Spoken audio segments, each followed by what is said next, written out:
Hey Justin, how's it going? Yeah, good, thanks. How are you? Doing pretty well.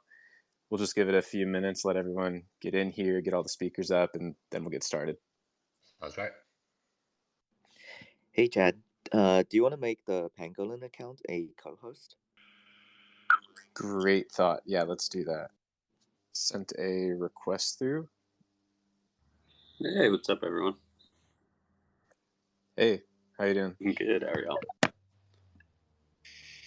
Doing great. Really excited to talk with you guys and just go over everything that's been getting put together on the back end and finally coming to fruition here. Exciting times. Definitely. How's it going, Mogarki? You there? Yeah, I'm here. Doing great. How about you? Doing well. Cool. And I see Oleg listening. Feel free to come up when or if you want to at any point. But yeah, it looks like some people are rolling in. So I'd say let's get it going. Let's just start with if everyone can just kind of give a quick intro just for people listening in, who's who. This is Chad Thoreau speaking from the THORSwap account. I do content and communications for THORSwap. And Mogarky, want to go ahead? Yeah, I'm Mogarky, aka Michael.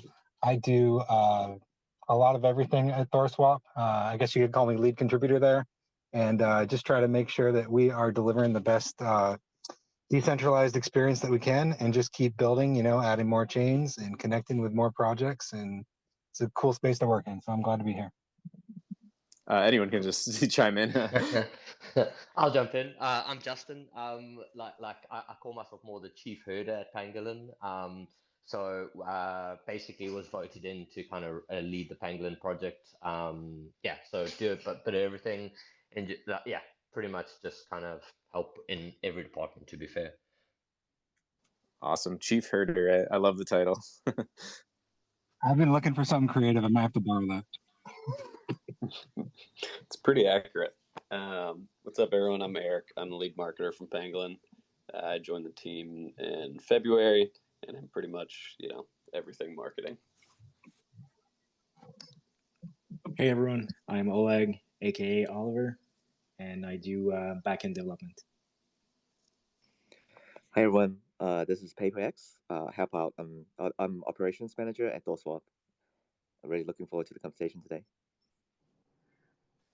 Awesome, cool. So yeah, I think a really great place to start would be if Justin and or Eric could maybe just set the stage a bit. Some of Pangolin's backstory, what the vision for Pangolin really has been, and kind of just the evolution from the early days to where we are now and your involvement.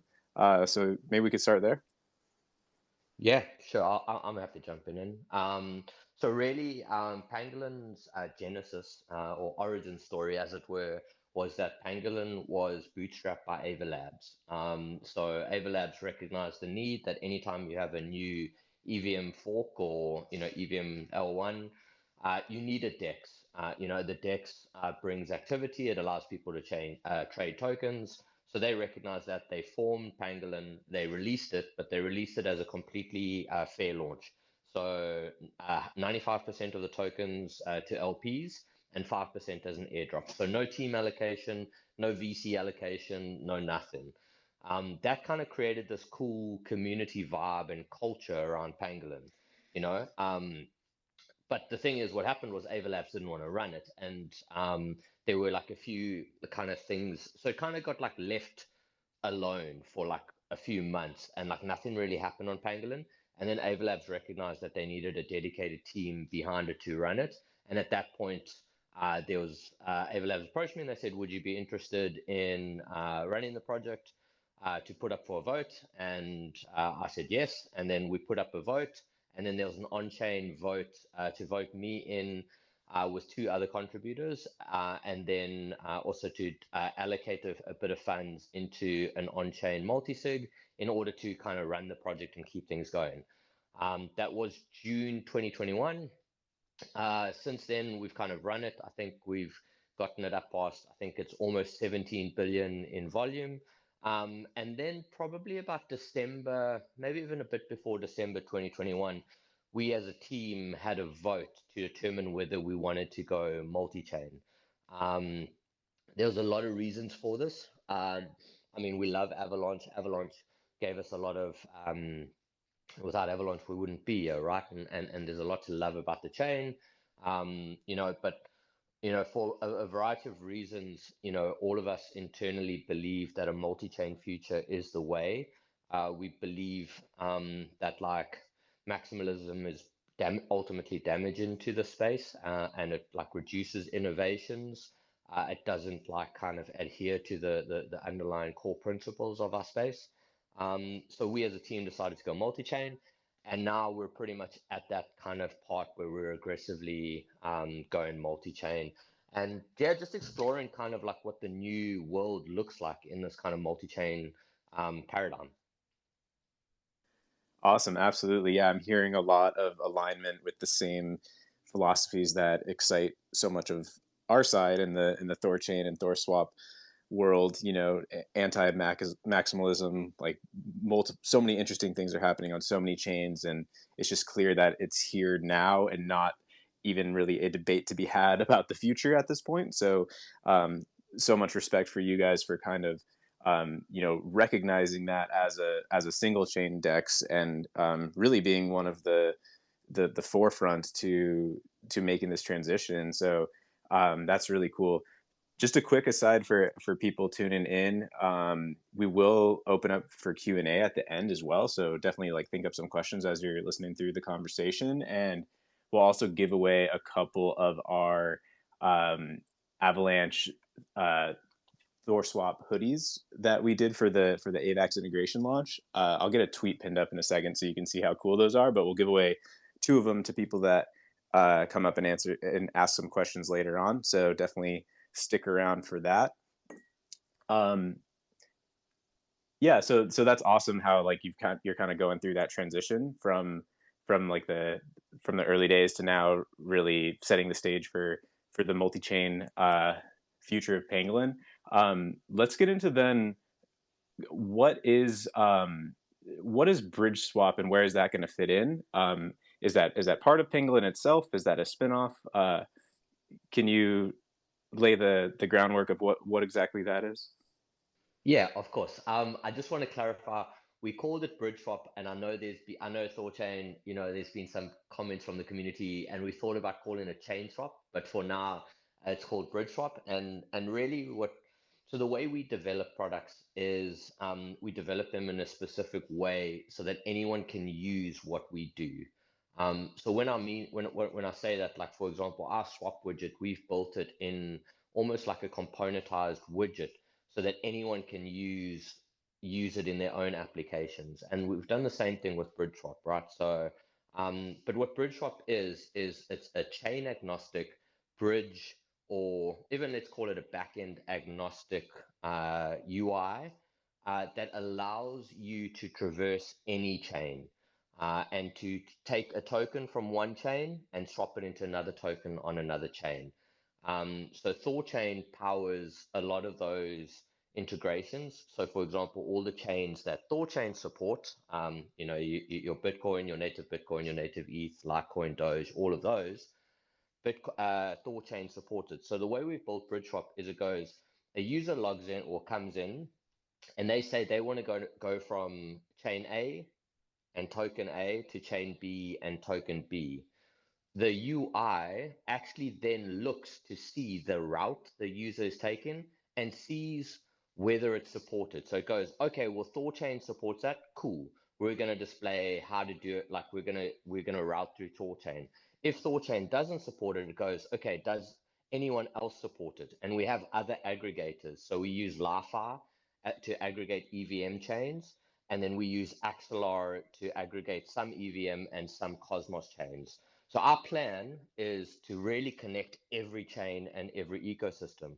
So ThorChain, obviously a key component of that, which then allows users, like I'll give you an example that I often cite. Like I've got a lot of shit coins on Avalanche just because I've been there for so long, but like I don't really want to hold them. But I've got a ledger upstairs where I store my native BTC. I don't farm with it because of smart contract risk. It just kind of sits there in a safe, and I never touch that ledger. So now with that and utilizing ThorChain in the back end, I can take all of my shitcoins on Avalanche and send them directly into native BTC on my ledger that I never have to touch. And that's just one example of like potentially thousands of different kind of routes you can eventually take through BridgeSwap.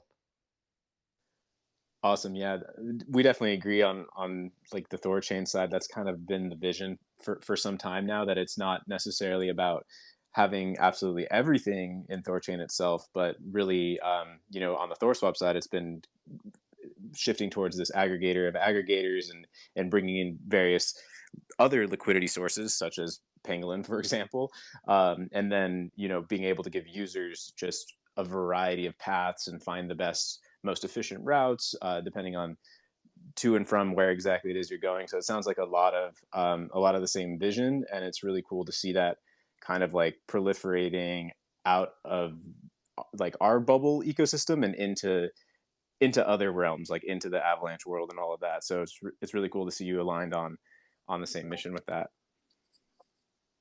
Yeah, it's really interesting to hear you guys talk about it, because it almost sounds like the same story of THORSwap. You know, you guys were born in one chain, we were born in ThorChain, and now we're both kind of branching out into the rest of the world and connecting, you know, more liquidity from more chains and really becoming, you know, anything to anything on anything, which I think is really the long-term vision and goal. Is like, you know, users shouldn't have to care about which chain they're on or which chain supported where. They can just, you know, use the assets that they want to use, and everything will be smooth in their own self-custodied wallet and totally decentralized, no permission, all that good stuff. So it's really cool to work with you guys and have an aligned vision there.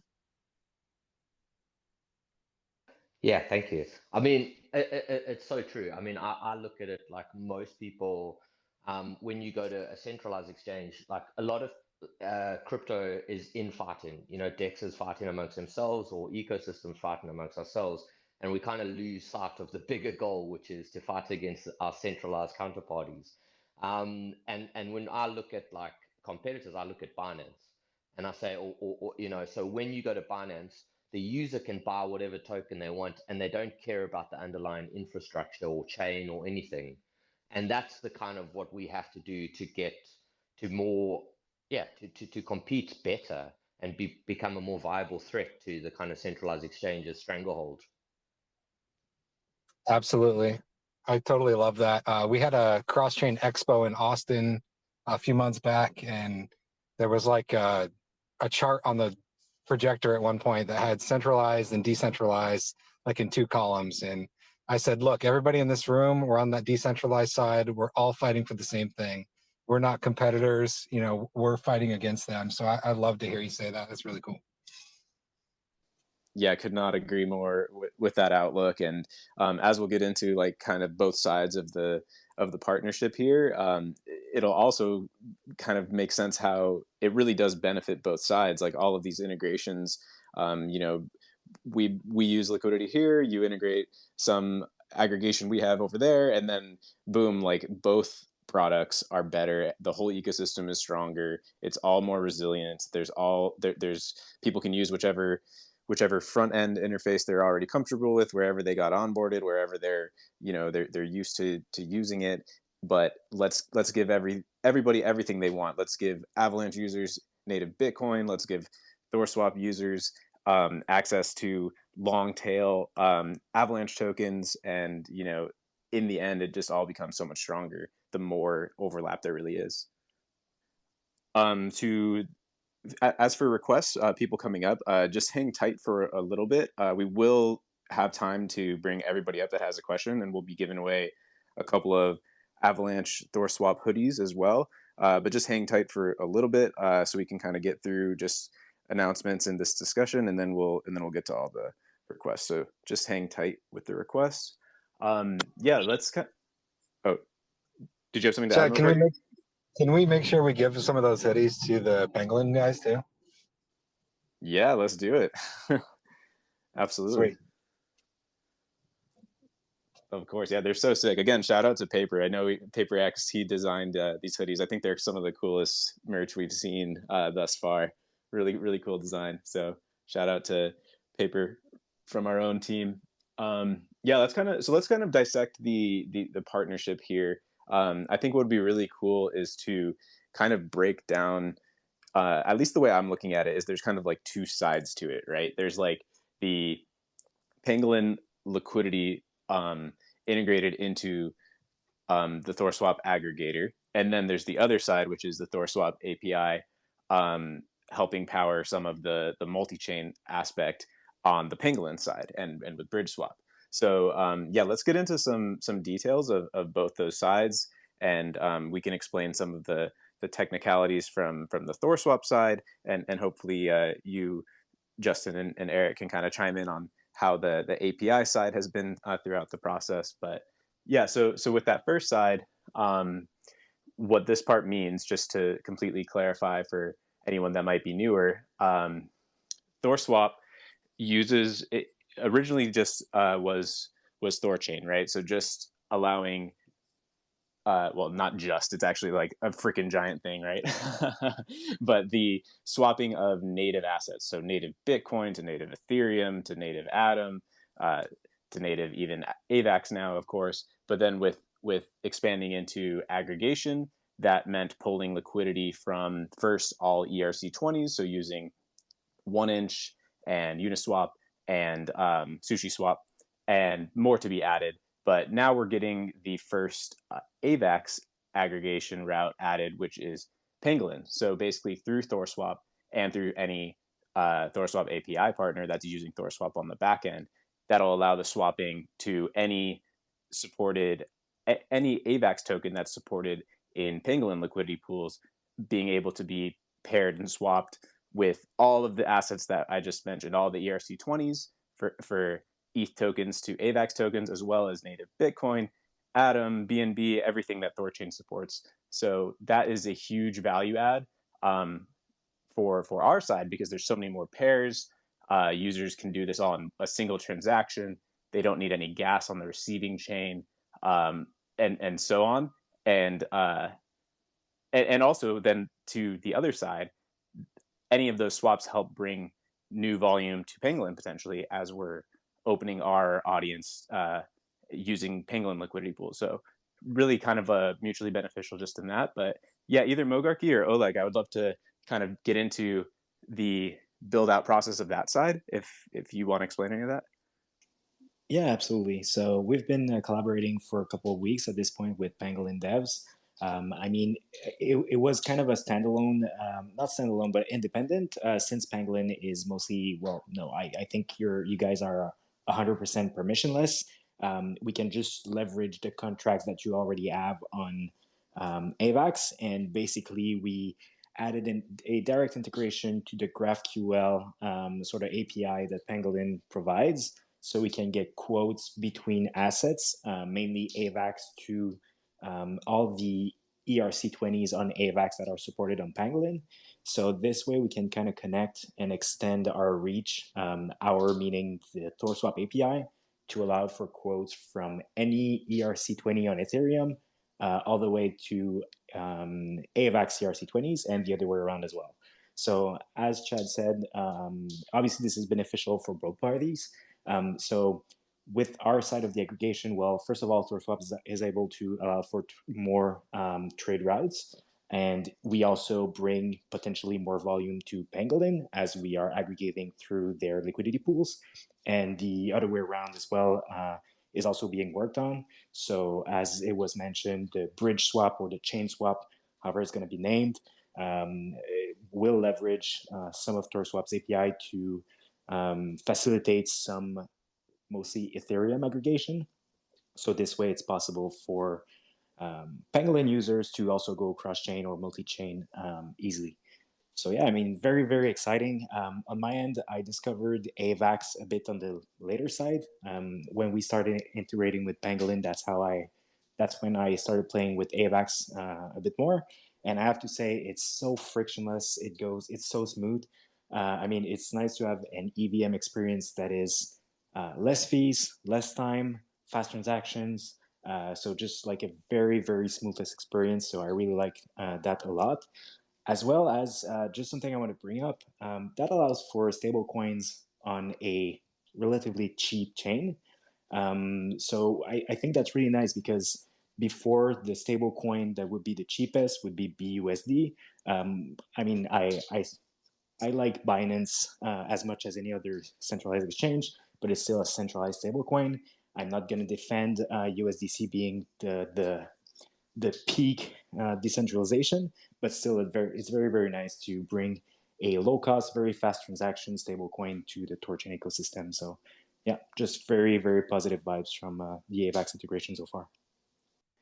Yeah, I think having a cheap and fast stablecoin has been, something that, well, we got really hyped up in the unfortunate era, but now we're kind of able to see that in a more sustainable way with Avalanche USDC and USDT. So it'll also be interesting. I know Oleg, you like to get into this, but it'll be interesting to see when the aggregator is used to give better routes than just straight through ThorChain itself. And we're seeing that a lot with the Ether aggregator right now when people are doing a swap to ERC20 USDT or C, that it will often not use it in the ThorChain liquidity pool, but it will use ETH in the ThorChain liquidity pool and then use, let's say, SushiSwap. And I would imagine the same exact thing is going to be happening a lot for with the Pangolin integration for those tokens, but on AVAX, because that'll be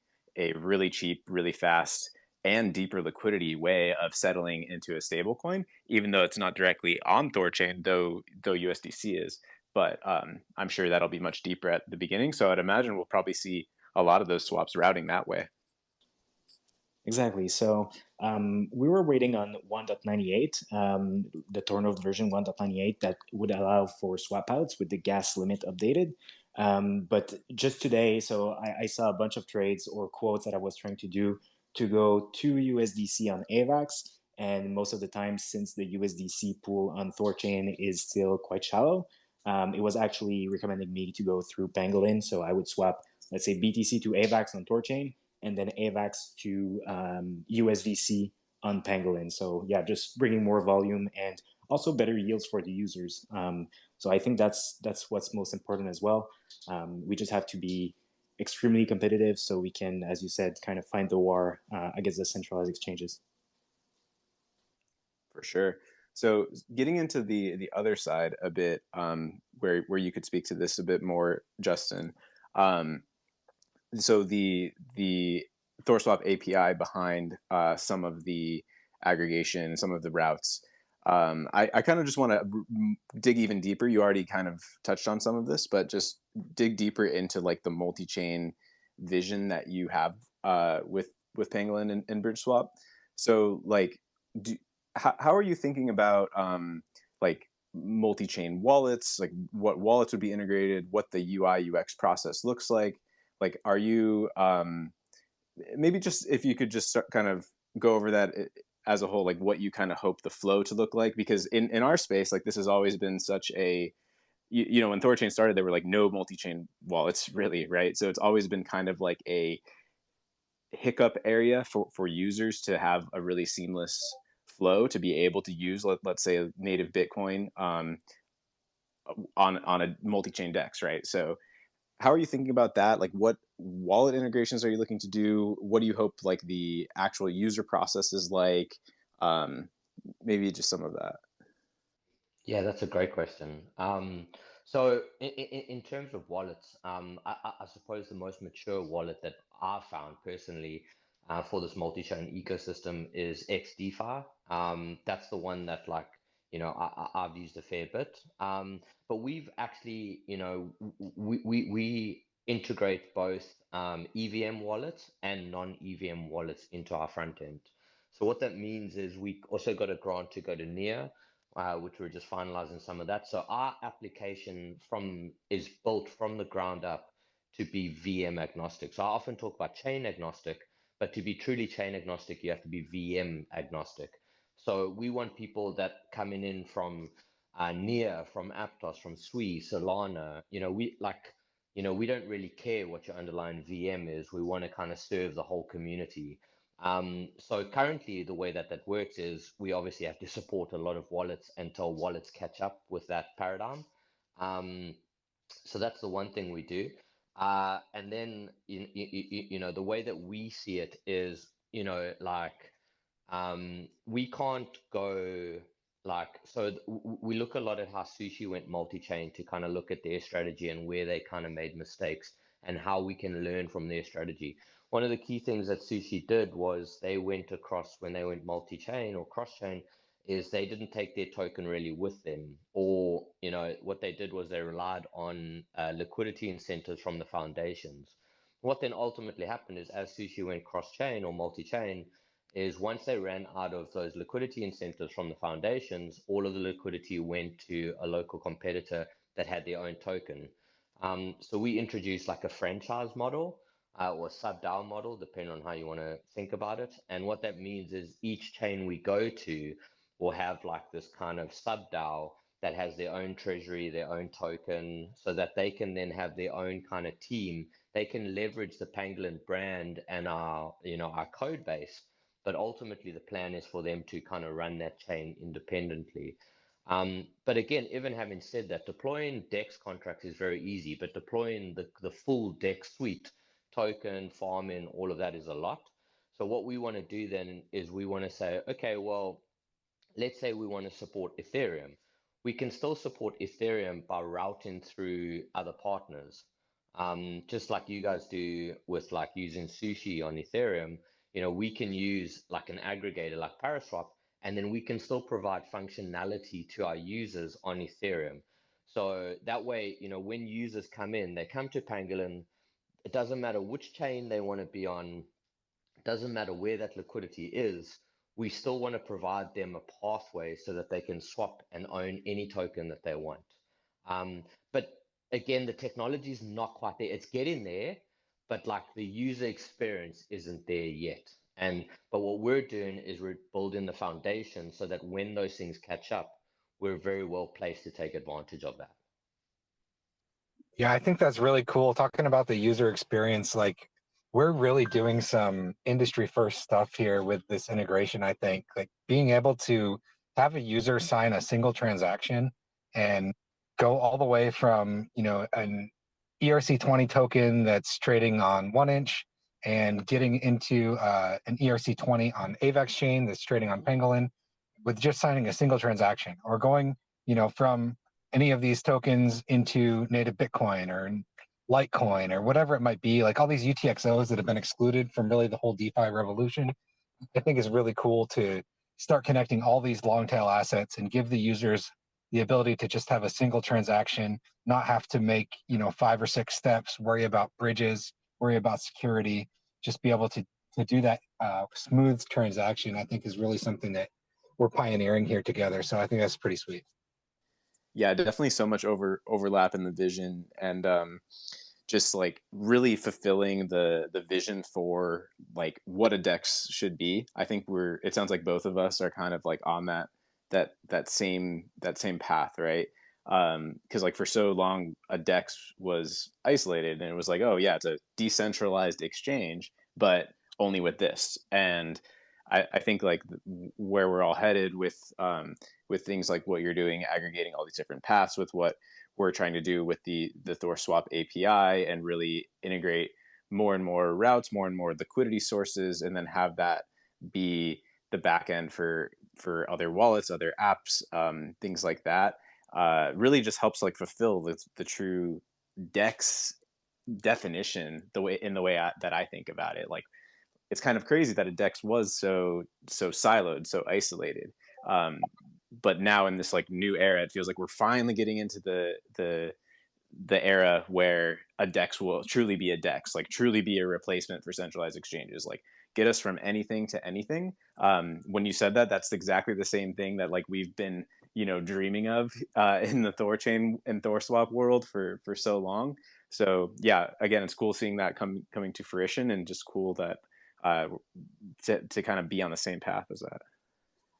Cool. So let's see. Check if I had anything else. But if anyone has questions, this would probably be a good time to start requesting. If people want to come up, I mean, we'll keep chatting a bit as well. But if people have some questions, they can start putting in their requests. And again, we'll give away a couple of those super sick THORSwap Avalanche hoodies that you can see in the pinned tweet to two people, I think, that ask the questions, and we'll get some over to you guys as well.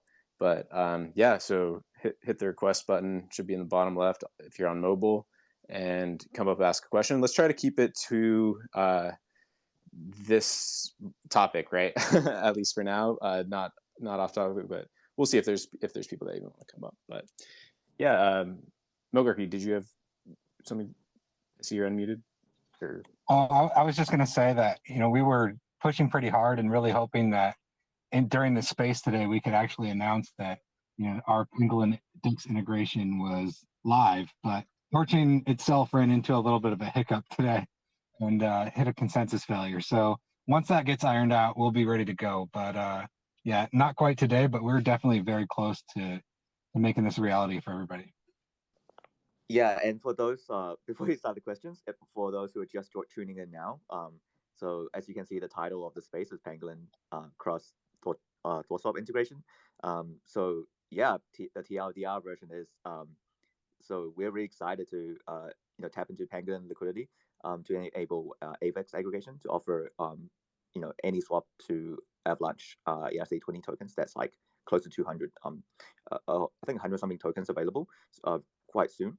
And yeah, and we're quite excited to basically to announce that we finally can yeah, our Pangolin will be actually our first partner to use THORSwap API to enable all of THORChain's you know, functionality to, you know, to bring bridge, well, like not non reliance on bridges and wrapped assets to do direct native swaps. So this is just first of many to come, but we're really excited to have Pangolin be the first partner for us. I had a question actually for the Pangolin team. So obviously, I'm quite aware of the progress regarding swapping through THORChain and through the THORSwap API and building memos, stuff like that. Will you guys also be leveraging the other functions of THORChain and integrating them into the Pangolin interface? So meaning they just touted with the single-sided yield, but just liquidity positions. Will that be limited only to AVAX? So I know you guys are experts on liquidity pools and stuff like that. So will you allow for putting up LP into THORChain, or is that in the plans? What's the opinion here? That's a great question. So the way that we do it is everything you see on our DEX is an individualized widget. So what we mean by that is that, like, you know, we decentralize our front end. So anyone can use anything from our front end in their own applications. So for example, we've got like the swap widget. We've got about 10 partners that have embedded our swap widget in their website. The pools and liquidity, all of that is also, that's completely open source and able to be kind of used. They just like individual React components. Now, what the next step of our evolution is to make them unopinionated. And when I mean by unopinionated, we want to say, okay, well, here's a pool widget.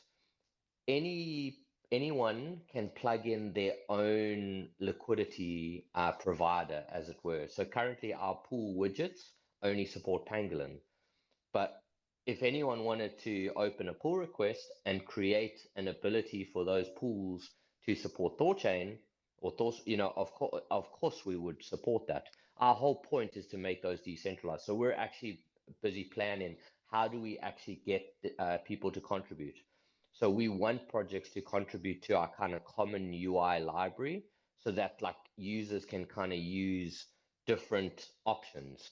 And that's key to us. So the way we see it is, let's say, for example, a developer wants to integrate and they want to use Thor's pools.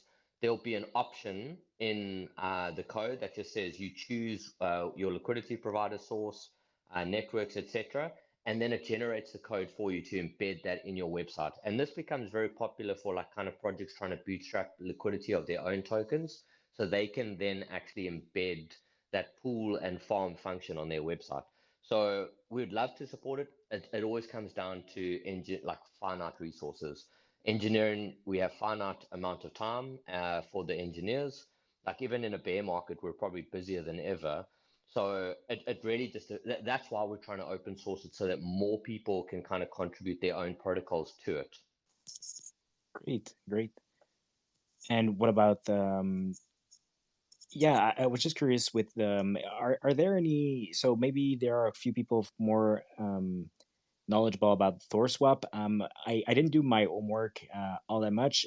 Are there any value accrual mechanism for the PNG tokens?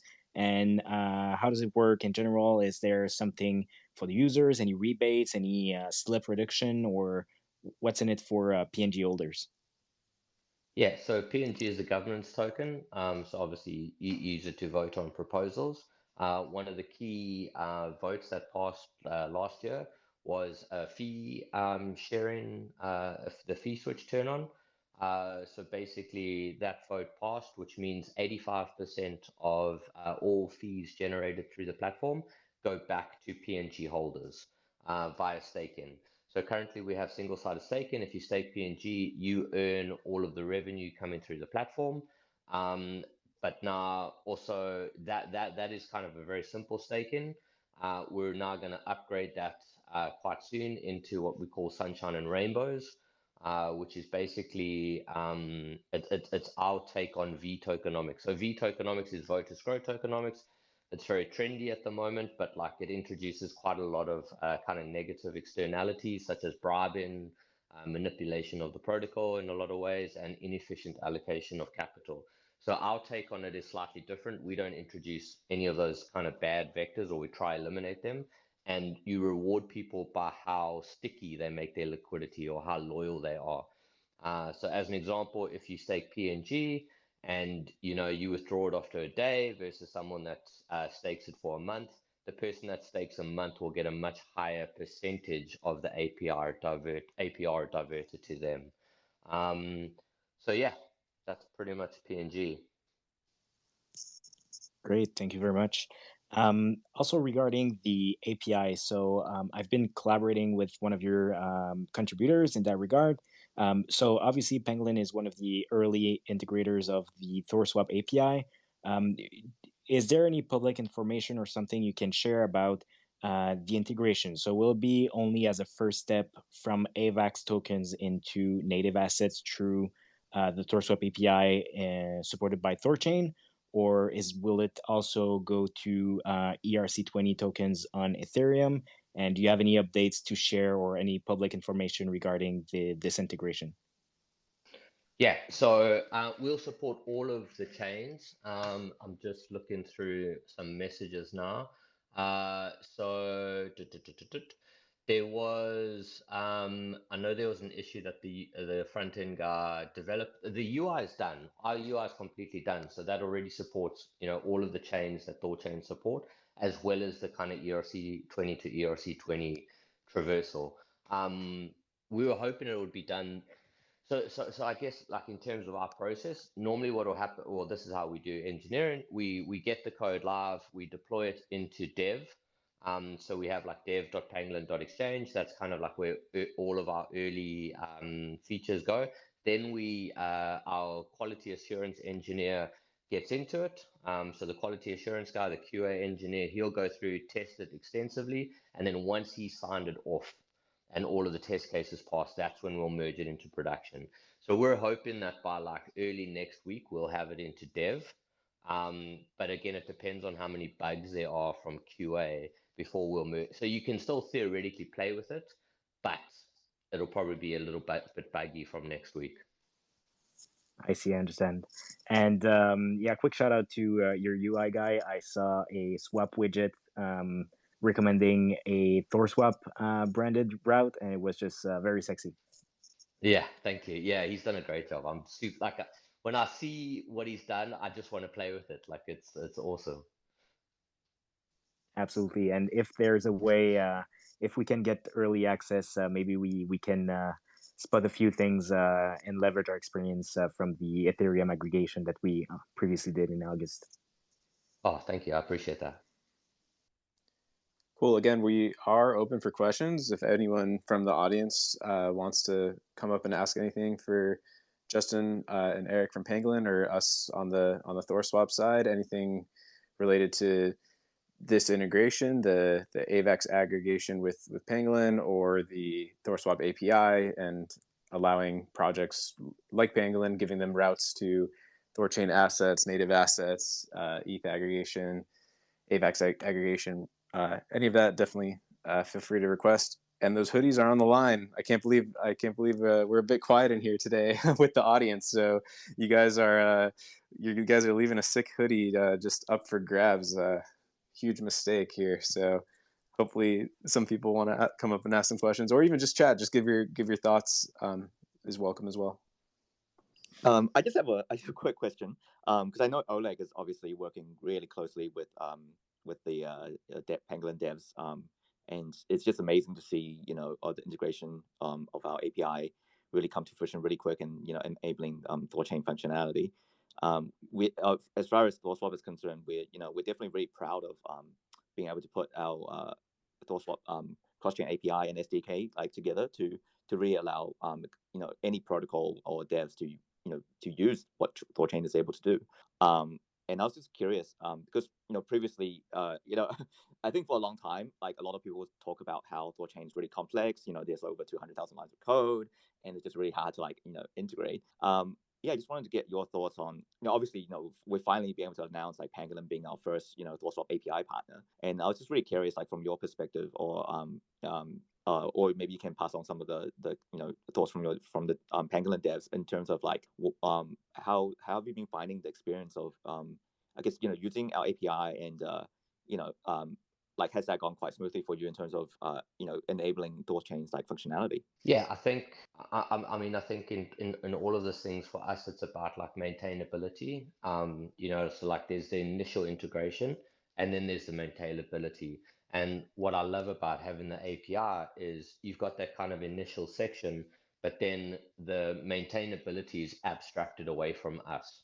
So this was a big kind of thing we thought about when we were envisaging bridge swap is, we can't support hundreds of bridges. If let's say you support 100 bridges or 100 ways to go cross chain, let me put it that way, and each one of those make one change every week, that's 400 things you have to maintain in a month. So I love the fact that it's an API as an example, because then theoretically that saves us a lot of administrative maintenance work. And the other thing I'd comment is it works really well. The documentation, but you've also got to be realistic. This is the first one, so we're not expecting perfection. But the thing is, what's awesome is the the team has been so great in terms of taking on that feedback, revising that feedback, and then guiding us. So in these early days, I think I'd argue that's the most important thing, is how much support we get, and we found we've got great support and incredibly helpful. Yeah, just everyone's just been fantastic. Oh, thank you. That's really great to hear. Because we've basically started on this journey of transitioning to building our own API SDK to really enable other protocols to be able to use what ThorChain is able to offer. And that stems from just really hearing a lot of feedback about how powerful ThorChain is, and obviously we've been there since the beginning. Building the sort of flagship interface for ThorChain, but often other protocols are finding it hard to kind of utilize what ThorChain is able to offer. So it took us a while to kind of get here, but we're really proud and really looking forward to other protocols being able to finally use native swaps without actually relying on bridges and wrapping assets. Because in looking across the sort of multi-chain landscape, that's kind of the common sentiment, right? Because a lot of protocols are saying similar things, and they have their own APIs, obviously. But as we investigate, often it is relying on bridges, or you have a custodial sort of solution. And we've always believed in the true spirit of decentralization. And working with Pangolin, it's been really great to kind of reach a shared ethos on that front, and for us to be the first well, for you guys, and for us also to be the first partner for your bridge swap product, and also for our cross-chain API.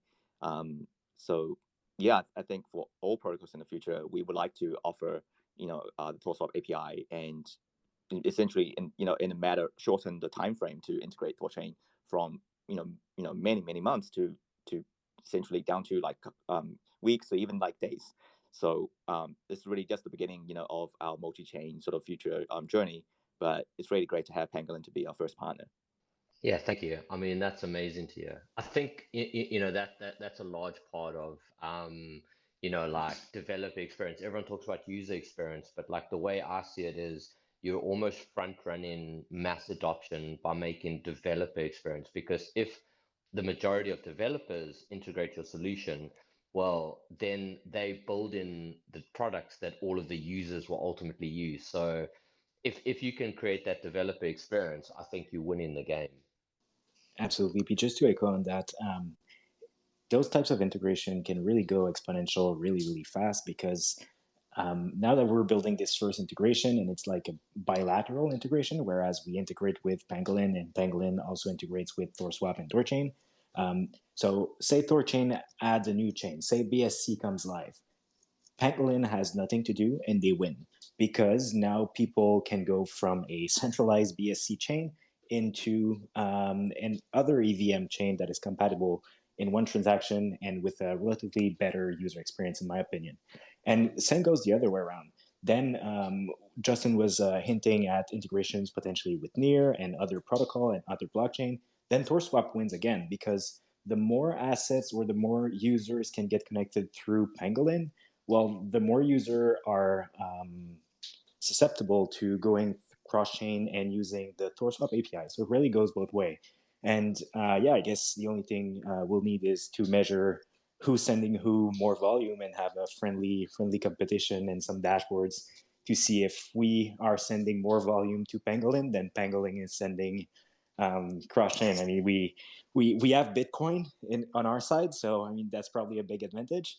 But I know there's quite a lot of trading volume happening on Pangolin and on AVAX in general. Yeah, also, I would like to just echo what Justin previously said about maintenance. It's super important in the space because, we in our last space, we also mentioned that for this quarter, we're definitely putting a huge focus on the stability of our web app. For the ThorSwap web app, it's basically our proof of concept and utility for our API and cross-chain services. So we definitely want to make that as polished as possible. And I think we share the same legacy in terms of being essentially the OG interface for our respective chains, Pangolin for AVAX and ThorSwap for ThorChain.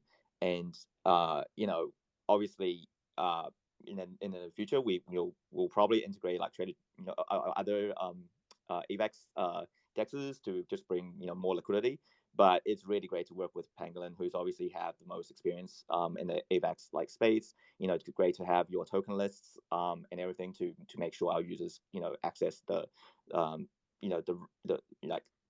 the best tokens on AVAX at the adequate liquidity and everything. So, and obviously, like you mentioned, it's so easy, so much like better to have peace of mind to integrate AVAX aggregation without having to build liquidity ourselves and also maintain it, because we know that Pangolin obviously has experience of offering this API, and maintain the maintenance side. So that's kind of what we want to do for THORSwap API and SDK as well, obviously, to make sure our partners have the peace of mind of knowing that when they use our API to access ThorChain's functionality, they know that they have essentially the team that has the most experience working with ThorChain. So yeah, it's definitely quite an important thing in space, and I'm really glad Justin you brought it up, because I think that's where we definitely meet. Yeah, 100%. I think that's a great point. I think the vision with the API is really just make it as plug and play and relatively hands off as possible, and just like give partners the ability to integrate like the magic that is ThorChain and aggregation, and not have to struggle with building all of that out and maintaining it and all of that. And glad to hear it's going smooth, especially just being the first one. I think that's a good sign that it's only going to get smoother and smoother as we are able to just kind of copy and refine that experience onto future partners. And Oleg, I also love what you said about like as each side continues to expand, the mutual benefit like exponentially goes up every single time in both directions. I just love that thought. So, as we continue to add more functionality, our partners that are integrated like immediately get that functionality. Immediately, that's so many more potential swap pairs. Immediately, that taps into new audiences, new users that are on other chains that didn't have access to Pangolin, to THORSwap, and then suddenly it goes both ways. And there's that many more pairs, that many more potential users, that many more fees to collect, and that many more just overall just a good experience to not have to jump through all the hoops. Again, like that's something we're both kind of solving here. Is it's not a good experience to have to go through 10 different bridges and go across a million different projects and then use a centralized exchange and then get stuck and something doesn't work and blah blah blah. And so much better to just be able to have everything packaged up in your favorite interface and have peak functionality. And it feels to me like that's going to be what kind of like allows dexes, allows these types of products to really finally gain like a true like attack, really an attack against centralized exchanges in a sense, and really gain our foothold. So exactly, and that model is kind of unique to decentralized exchanges, whereas centralized exchanges, they cannot benefit from like mutual integrating to and like each other. They are just plain competitors, whereas the decentralized model just allows for better cooperation, and overall I think will win in the long term. Sorry, Justin, you were saying? Yeah, I was just going to reiterate that. I mean, like I've got a theory that single chain dexes ultimately don't survive because the thing is, there's like this exponential. People talk a lot of a lot of VCs talk about flywheel effect, right? So you get this motion going eventually, and then it's self-sustaining. And I think like partnering with like aligned partners that like truly, where it's not a zero-sum game, where if you win, I win, that is an incredibly compelling story that I think people that like act in this maximalism zero sum game where they win but everybody else loses, I don't think they're going to be able to compete with these like these awesome partnerships, because everyone I talk to in multi-chain or that believes in like a multi-chain future, they're always so keen to work because they've kind of shed a little bit of that maximalism. And I just think that's gonna maximalism will ultimately kill a lot of projects.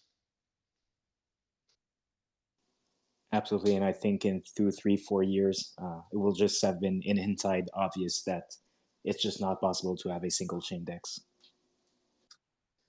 Yeah, I think the sweet spot there is figuring out, how to specialize in something, because it's impossible to become an expert in, every single chain and every ecosystem and connect to everything.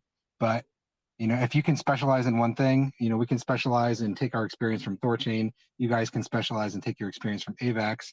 If we're open to working together, with each other, with all kinds of other projects, we just get stronger and stronger together. We feed off of each other's innovations along the way. It's kind of like what you said about maintainability. Like, we can't keep up with everything happening on AVAX like you can. You guys don't have the resources or interest probably to keep up with everything on ThorChain. So you just get some symbiosis there as you keep working with more and more partners.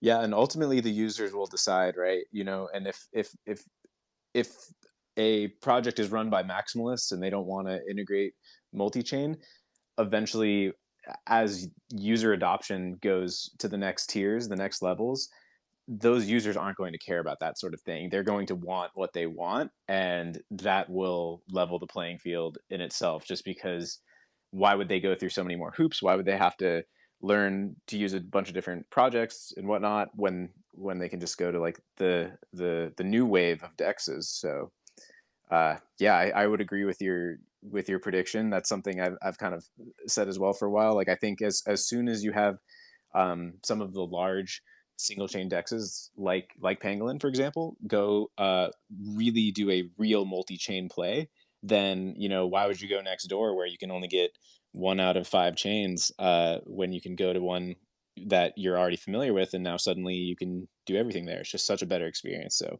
I think that's going to win out. Uniswap has no choice. No choice, especially like when you make a move like this, then the competitors are going to be like, oh man, it's time for us to catch up, or else they'll just be kind of left obsolete in a sense. So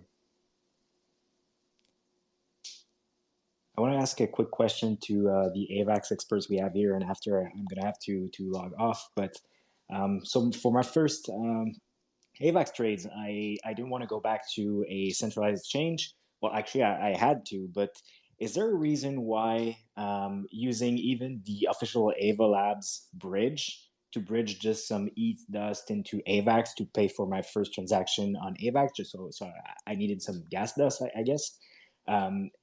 Why is it that even the official bridge gives me wrapped AVAX and not native AVAX? So I went to Zapperfy and I tried bridging Ethereum to AVAX and I received wrapped AVAX. So I was still stuck with 0.0 AVAX.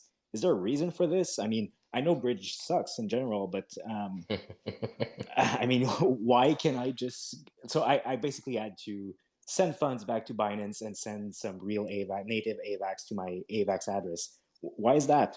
Why can't I get native AVAX through the official bridge? I'm speculating, yeah. And I haven't done a deep dive. I mean, well, you can't do a deep dive into their bridge because it's not open source. But like generally, the wrapped AVAX is so native is obviously at a protocol level, and then the wrapped AVAX is wrapping it as an ERC20, which exposes it to different functionality. Um, so I'm assuming the reason you get wrapped AVAX on the other side, but again, Ava Labs, the bridge team would probably have a much more a better answer, but it's because they probably need that wrapped AVAX to have certain functionality, whether that's transfer functionality or whether that's mint functionality or whatever. So then it can't be. Also, there's some interesting weird stuff in the way that the primary subnet. So in Avalanche, the primary subnet consists of the P, the X, and the C chain. And the only token that can actually move, well, in reality, is you have to move the AVAX token from between the P and the C chain. And then when it gets to the C chain, it's kind of like a different representation of that, which then makes it have EVM, ERC type functionality. So I believe that's the reason. But you know, I'm speculating. All that to say, the user experience was not that great. Yeah, I tend to agree. Yeah. Also, the thing is, let me rather not go too deep. Yeah, let me shut up. But that surely must have been before the THORChain integration, right? Now it's easy to get native AVAX. Yeah, absolutely. But to test out the ThorChain integration the other way around, you kind of... It was when the pool was like $100 deep, so I would get wrecked by slippage. Yeah, man, and like even the BTC. I mean, like maybe I shouldn't say this, but like they came like there was a lot of people on Twitter saying that BTC.B is native BTC, and I'm like, nah, bruh, like that ain't true. Like it's clearly a wrapped version, whereas with ThorChain, in this integration, it's clearly true native BTC, which it's important to differentiate because a lot of the bridge risk that people have comes from these wrapped bridge tokens. So let me give you an example. If like you bridge in through Avalanche's bridge and you've got like, whether it's USDC.E or BTC.B and something, God forbid, happens to Avalabs' bridge, well, those tokens are going to go, they're going to dump because people are going to panic and try and get their tokens back over the bridge. We saw it when Terra collapsed, right? So, it's very important that people understand that wrapped bridge tokens are intrinsically more dangerous and worth less than their native counterparts. And I think that's like a key part of education in the space that a lot of people don't realize. A lot of people on Avalanche still keep these bridge tokens, and it's like, yes, we do trust that bridge, but I don't trust anything in this space, right? That's the whole point in a lot of ways. So, yeah. Love great rant.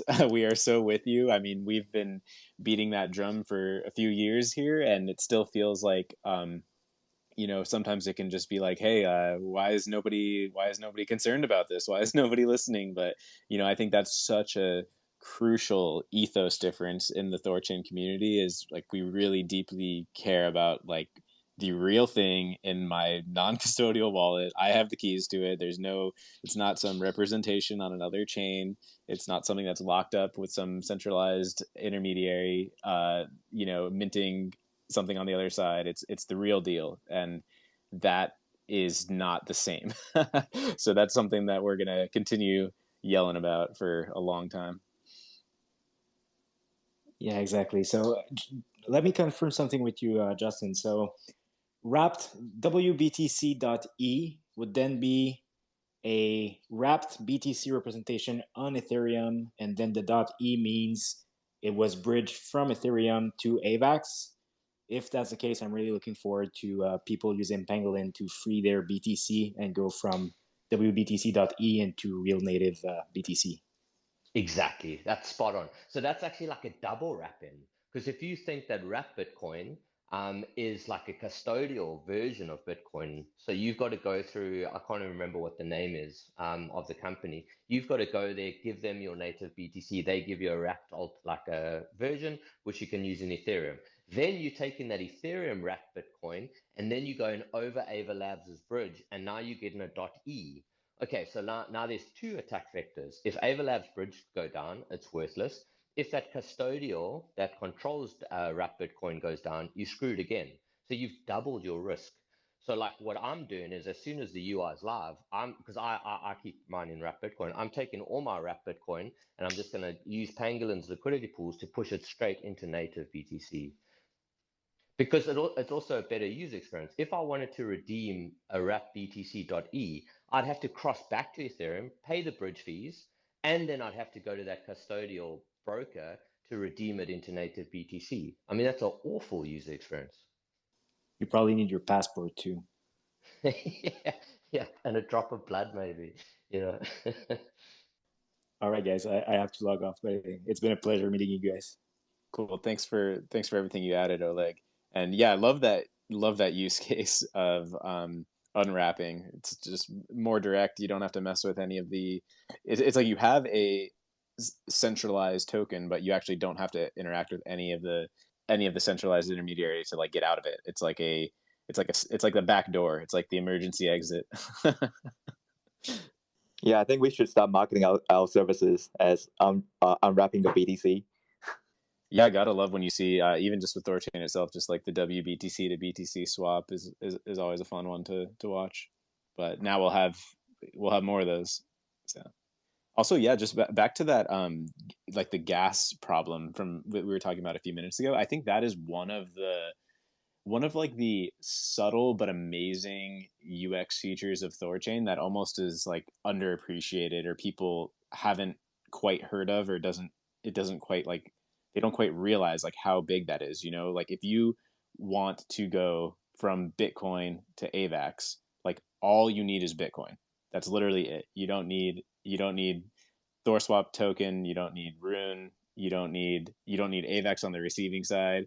I mean, even if you're going into an AVAX token, you could just do that. Then you'd be stuck without AVAX still, but you could still get there, which is just such a better user experience, because that is like one of the key places that everyone gets stuck. And then with that comes multiple transactions, multiple signings, having to already have the gas. So, it's just such a like elegant solution to that problem. To, oh yeah, you're on this chain, you want to get to that chain, well, you don't have to already be over there to get there.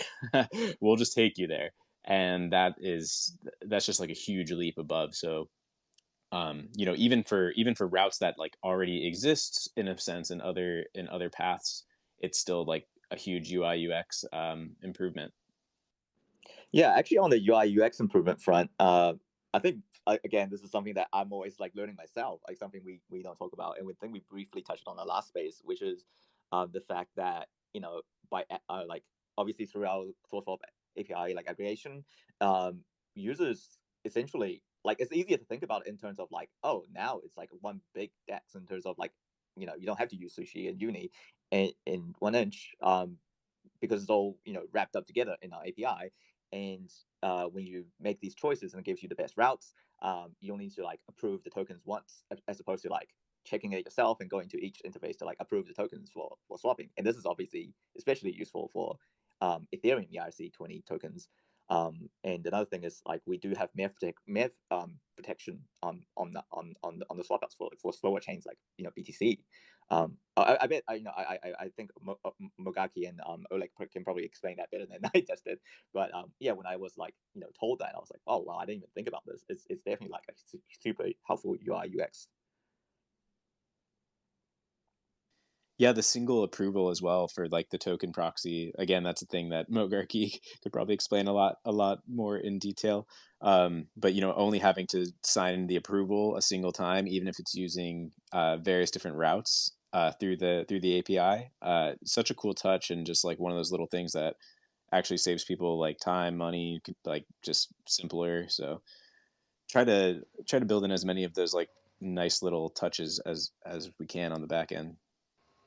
Yeah, I think that's without getting super technical on that one, we basically just built another contract that is the only one that you have to approve. That's the token proxy contract, so that once you approve that, you can then interact with maybe there's liquidity in 1inch or SushiSwap or Uniswap, and it doesn't matter which one you go to. You just interact with that one THORSwap contract, and you can access everything. So you don't have to keep doing multiple approvals, spending more gas, all that kind of stuff.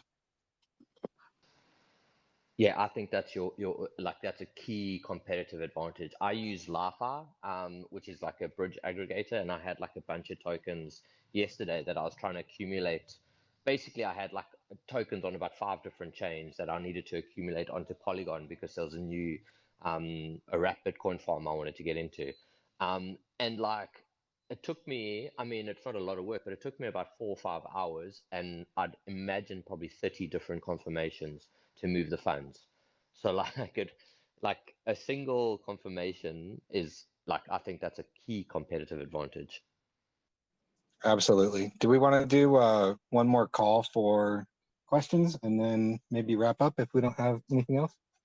Yep, was just thinking that maybe some new people are in here. We are open for questions. If anyone wants to request, come up, ask anything to the THORSwap team, the Pangolin team about THORSwap AVAX aggregation, about the THORSwap API helping power multi-chain swaps on the Pangolin side, anything like that. And if we do get any questions, we're still open to giving away those AVAX THORSwap hoodies linked up at the top. If not, they'll go to you guys, the Pangolin team. Either way, you guys are welcome to some. But yeah, last call for questions, and we'll get wrapped up in a few minutes.